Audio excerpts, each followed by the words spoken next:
Industrialist Kumar Mangalam Birla has expressed willingness to offer his group's 27% stake in Vodafone Idea Limited or VIL to any government or domestic financial entity in order to keep the stressed telecom company alive.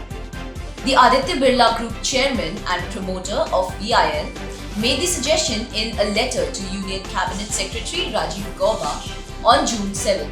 The VIL debt has more than trebled in the last 4 years to Rs 1.6 trillion as of end of March 2021 from around Rs 37,000 crore in FY16. This includes deferred spectrum obligations and adjusted gross revenue or AGR liabilities. Birla made the suggestion to give up his control of the company more than a month before the Supreme Court dismissed the company's application for recalculation of the AGR dues, highlighting the need for urgent measures from the government.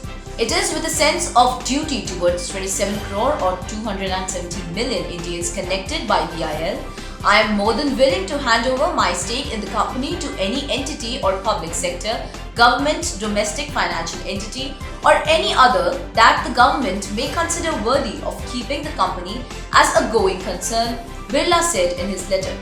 The VIL board had last September announced a plan to raise Rs 25,000 crore, but investors have not been forthcoming in the absence of government support.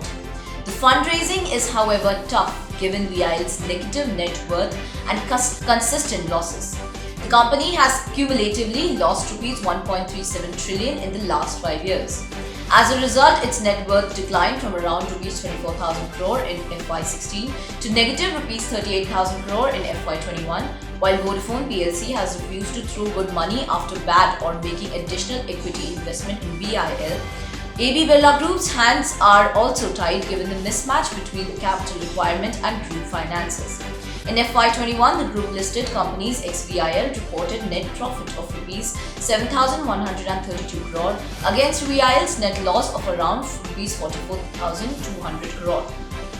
In the last 5 years, AB Birla Group companies cumulatively earned net profits of Rs 37,600 crore, a fraction of VIL's cumulative loss of Rs 1.37 trillion since FY16.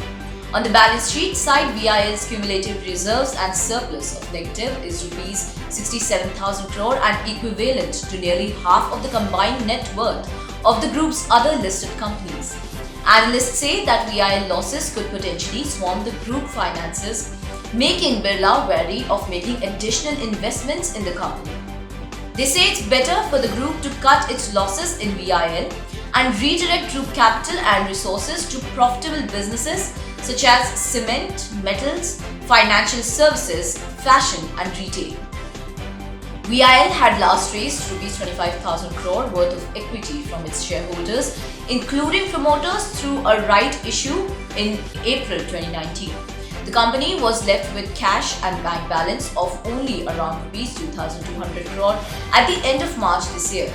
Birla's foray into telecom dates back to 1995, incidentally the same year when Kumar Mangalam took the reins of the company following his father's death. Idea Cellular was introduced in 2002 and in 2017, it merged with Vodafone in a $23 billion deal. The merger was completed in August 2018. The Birlas own over 27% stake in VIL, while Vodafone PLC holds more than 44% in the company. At the time of the merger, the company's stock was trading at Rs 34. It closed at Rs 8.25 on BSE on Monday. The current market capitalization of VIL is at more than Rs 23,000 crore. While the two promoters have decided against refusing fresh funds in the company, Vodafone PLC has already written off all its investment in VIL following continuous losses.